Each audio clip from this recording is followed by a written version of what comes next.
and welcome to a close reading and analysis of Medea Prologue.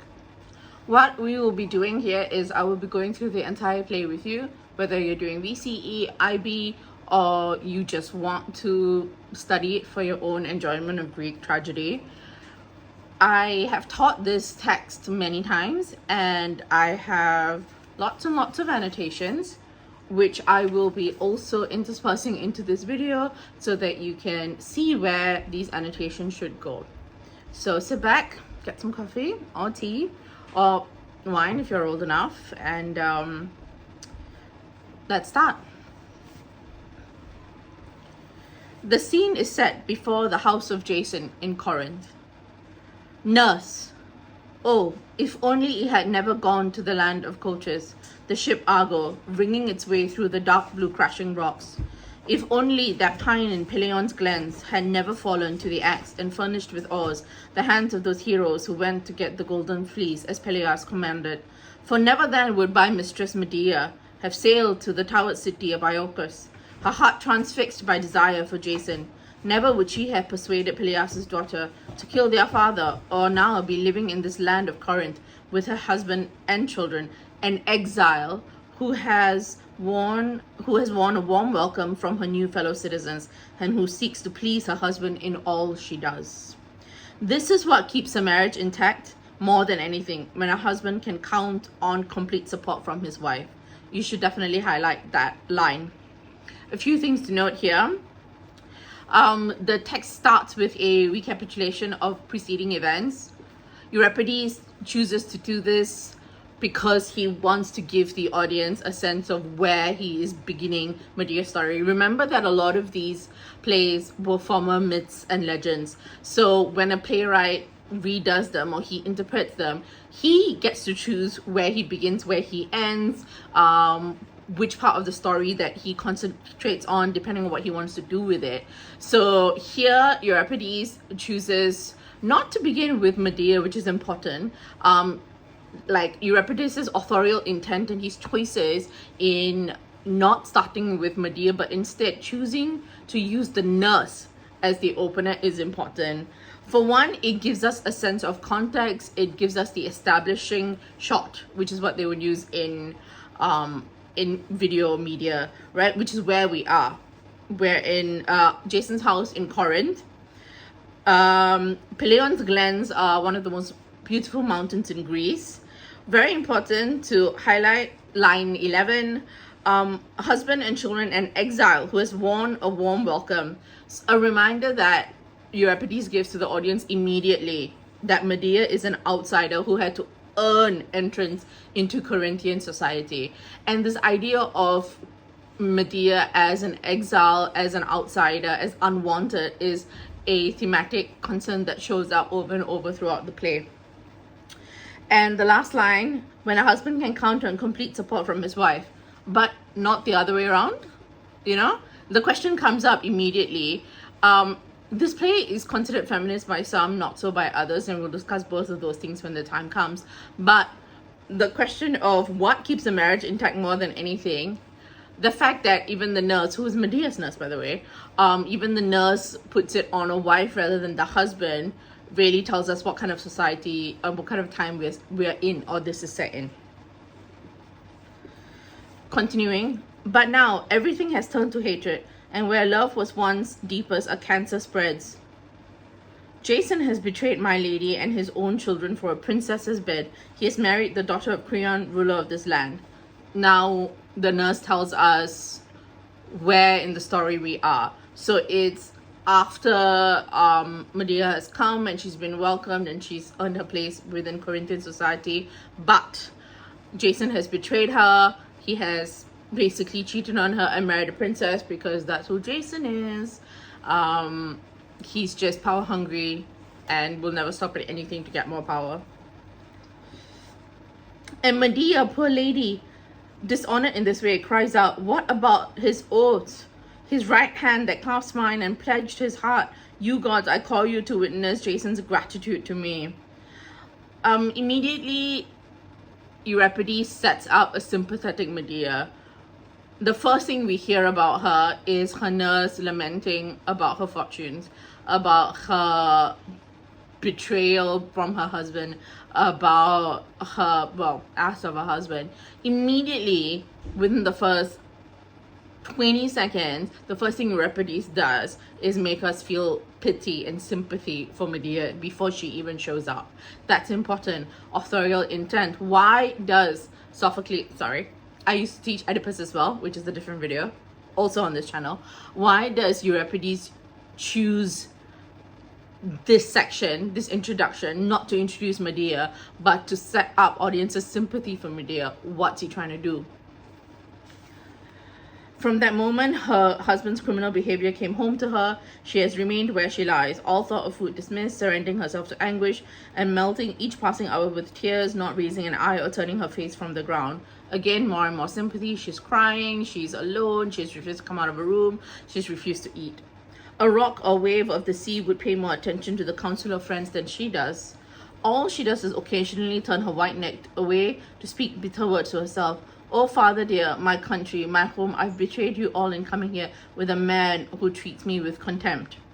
This is a reference to the myth of Medea, in that she betrays her father and helps Jason get the golden fleece, and then she leaves because of that betrayal. And of course, now she deeply resents and is quite angry that this happened. Again, look at the initial sympathetic treatment of the heroine.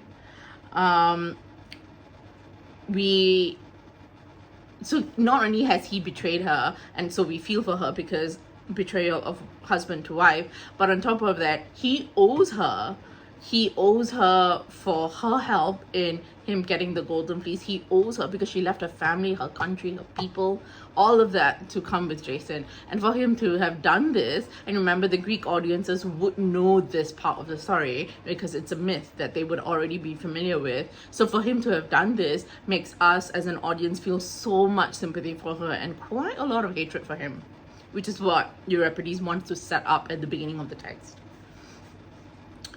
Misfortune has taught her, poor lady, the misery of losing one's country. Again, the idea that she's in exile. She hates her children and takes no pleasure in seeing them. Foreshadowing, the very first foreshadow of what Medea will do to her children. My fear is that she may hatch some unheard of scheme. Clearly the nurse knows her pretty well. Again, because the nurse came with Medea from Colchis. So the nurse is Medea's nurse. She knows her quite well, is definitely on her side. She is no ordinary woman. No one making an enemy of her will win an easy victory. Take it from me. A lot of foreshadowing here. Euripides choosing someone from Medea's past, someone who knows her well, to set up both her pain and her vengeance, really sets the tone for the rest of the play. But here are the children coming, finished with their running around. Their mother's troubles don't enter their heads, as if knows no place in a child's mind. As the nurse ends her speech, Medea's two sons come in with their tutor. Tutor, old servant of my mistress's house, why are you standing all alone like this at the door, muttering to yourself about your troubles? Surely Medea would want you waiting on her at this time. Nurse, old man, tutor to Jason's children, when the dice of life fall badly for a master, a good slave's heart shares the pain. She's saying, what happens to my mistress? I feel that. Take me, I'm so upset by what's happened to my mistress. I just had to come out here and tell earth and sky. Tutor, you mean the poor lady still continues with her laments? It's such a man thing to say. She found out that she's been betrayed by a person she gave up everything for. Yeah, she still laments. Nurse, how naive you are. The nurse is all of us. Let's face facts. The sorrow's just beginning, not halfway yet. Tutor, how stupid of her. She's my mistress, I know, and I shouldn't call her that, but wait until she learns the disaster she faces now. So just hit after hit for poor Medea. Medea is set up as deeply hurt, as pain. We are all on her side. That's how it works at the beginning of the play.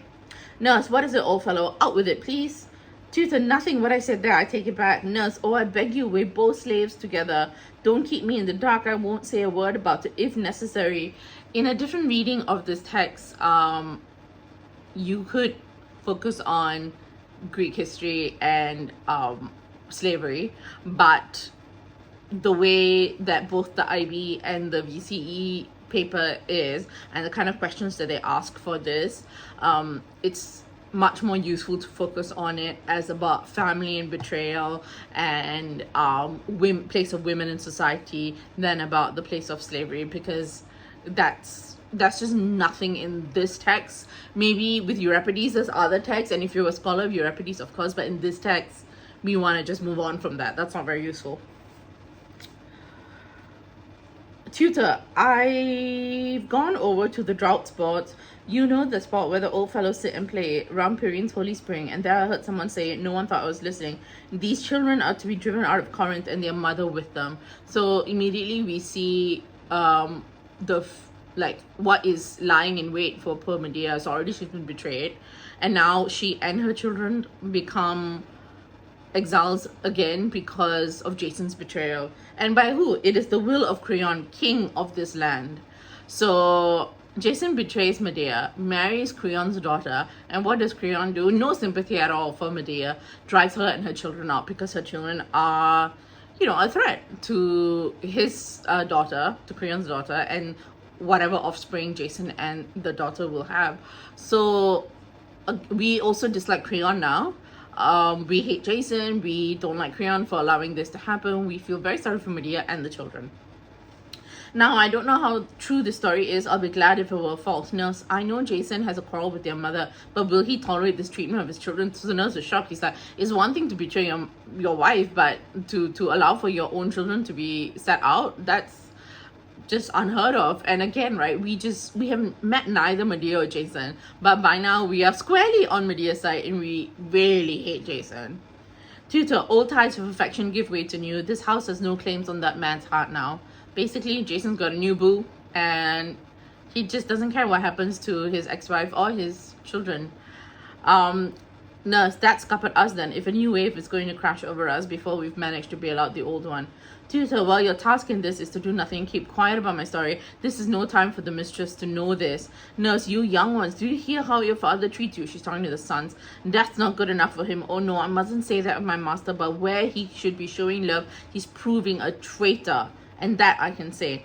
The nurse points out that Jason's actions of betraying Medea hurt not only Medea, but the children as well. Again, audience sympathy squarely with Medea. Euripides spends the first third of the play honestly just building us completely into Medea's side. I mean, the chorus comes in, you'll see the chorus do that as well, and he does this for a reason, which we will finally get to in another video. Tutor, is he so different from the rest of mankind? He just means the cruelty of man in general. Has it only just dawned on you that no one loves his neighbor more than himself? Have these children not lost their father's love because he now loves elsewhere, meaning he's a bad father? Coffee break.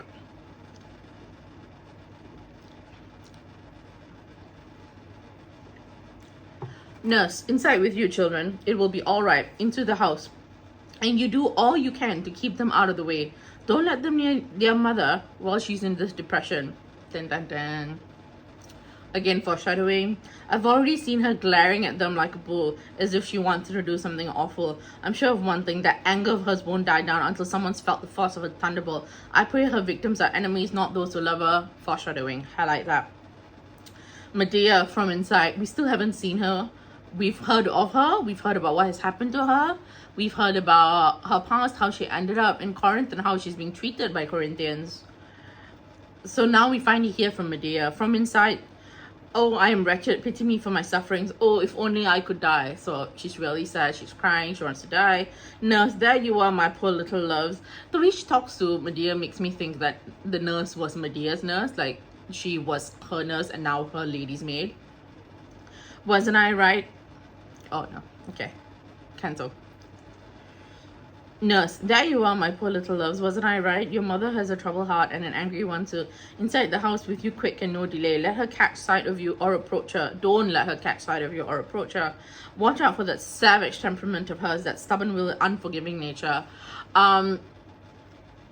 It's interesting that it is the nurse who tells the audience this about Medea. Euripides has already set up how we should feel sympathy for Medea. But now the nurse is also giving us an insight into Medea's character, which really makes her vengeance quite clear. We know that what's going to happen. Stubborn will, unforgiving nature. We trust the nurse because the nurse seems to know Medea very well, and we are given an insight into Medea's nature without us having met her at all. And again, this sets up events of later and foreshadows what she does later as well.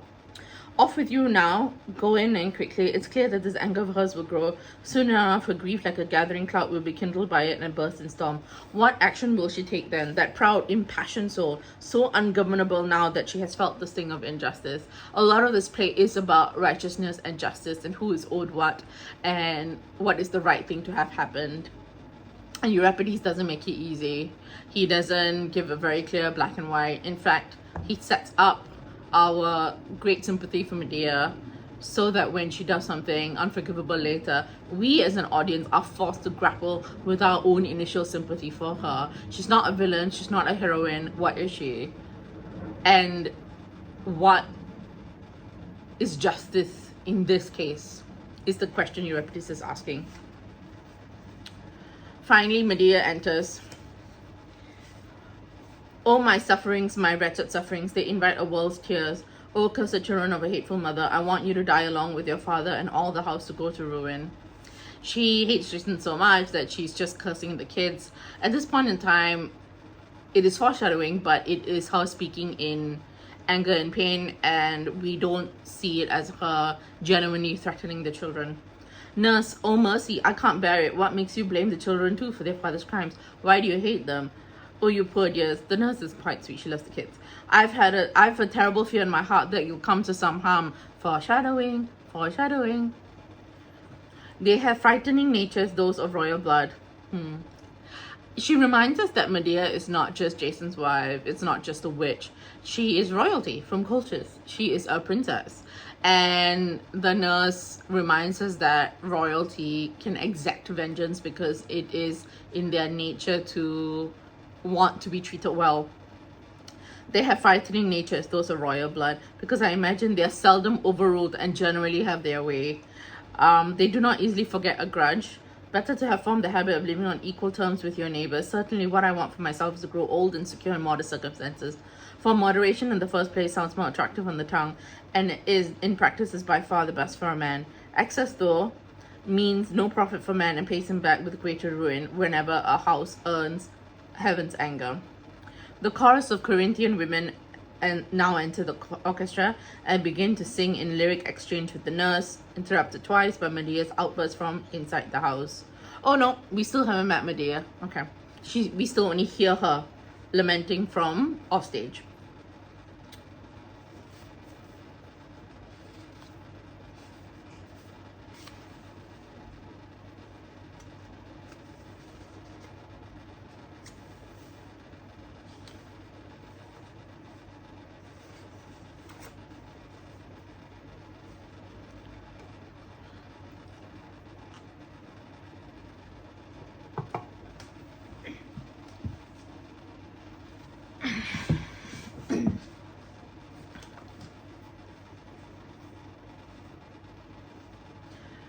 Chorus. I heard the voice. I heard the shouting of the unhappy Colchian. Highlight that, the unhappy Colchian. Again, a reference to her as an outsider. They don't even call her by her name the first time. They don't call her, I heard the shouting of unhappy Medea. They call her the unhappy Colchian. It's a reminder of how much of an outsider she is in Corinth and how Corinthians generally have treated her, how they see her. And when Creon shows up later, that treatment of her continues. Again, it reinforces the kind of loneliness she must feel and all of the things that she gave up for Jason, which makes, of course, his betrayal so much worse. Has she still not softened? Tell us, old woman. I heard laments coming from inside the two gates of the forecourt, and I take no pleasure, woman, in the sorrows of the house. I have chosen to give it my loyal friendship. There is no house, all that is now ended. Its master is captive of a princess's bed, while the mistress pines her life away in her bedchamber, refusing to let a single friend bring any comfort to her heart. Medea screams, if only a flaming bolt from heaven would pierce my head, what benefit is it to me to continue living? Oh, the pity of it, the pity. Oh, to die, and so find rest, leaving behind loathsome life. Chorus, the strophe. Did you hear Zeus and earth and light, how sad a lament she sings? The sorrowful wife, why this longing for the bed that others abhor, poor rash creature? This line, why this longing for the bed, she's referring to death as the final sleep. That others abhor, poor rash creature, will you hurry to the end that is death? Do not pray for that. If your husband worships a new bride, do not let this fault in him vex you. Meaning, if your husband's an ass, how is that your business? It's got nothing to do with you. It's not your fault. Just let him go. Zeus will aid you in seeing justice done. This is a bit of foreshadowing. Do not grieve so much for a husband lost that it wastes away your life.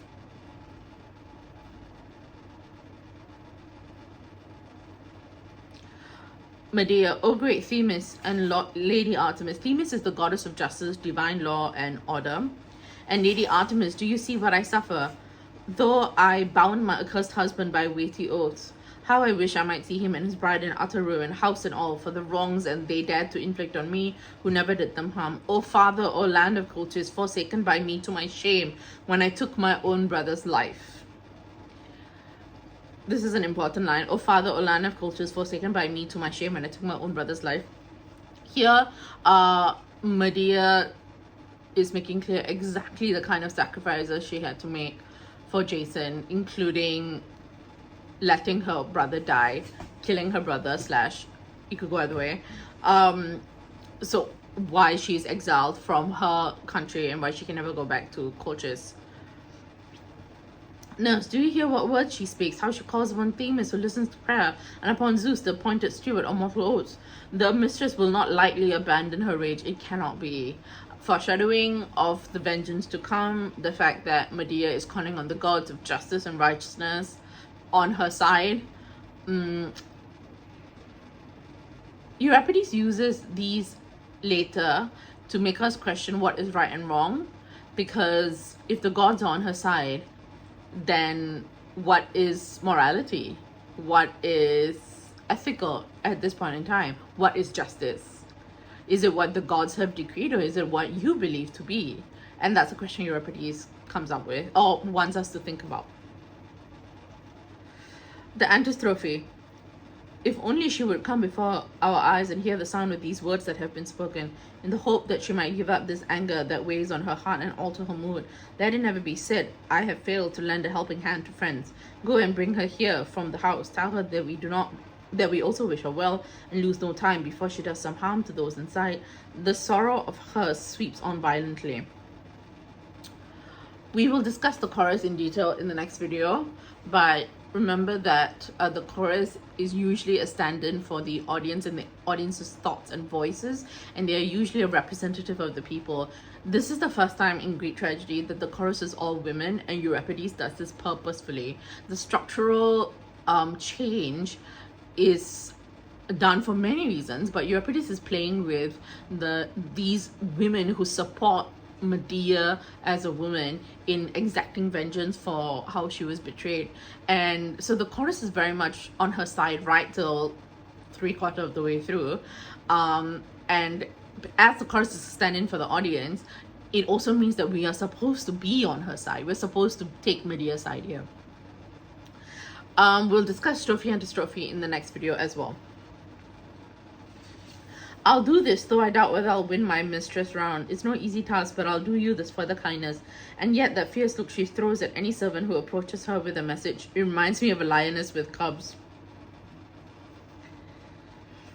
Blockheads, witless fools, that's all you can call them, those men of earlier days who thought up songs to cheer our lives at feasts and banquets and at dinner, without one of them ever inventing music of song or tuneful lyre to banish the hateful sorrows we mortals know, those that lead to death and the cruel strokes of fortune which overthrow homes. She's saying that songs of celebration are excessive. What you need are songs that banish sorrow. And yet, how much our lives would be improved if we could cure these ills by the remedy of song. When they find themselves at rich banquets, why do men raise their voices in unnecessary song? The fine food served in plenty before their eyes gives them pleasure enough. Exit nurse. I heard the sound of heartfelt lamentation as she bewails her piteous sorrows and cries out against her wicked husband, traitor to her bed. She calls upon the gods to witness how unjustly she is treated. On theme is child of Zeus, protectress of oaths, who brought her over the salty depths by night to where Greece faces the waters that lock the boundless Euxine. The doors of Jason's house open to reveal Medea. Slowly she walks out with the nurse behind her and begins to address the chorus in measured tones. I'm going to leave you here on that cliffhanger, but think about the way Medea has been presented versus how she comes out. The first time we see the titular character, she is measured, she is calm, but the whole first prologue has been about her crying, lamenting, tearing her hair out, wishing for death, even hating her children. And this contrast between what we have heard of Medea and how she seems when she comes out is very important, and Euripides wants us to focus on this, and we will talk about that next video.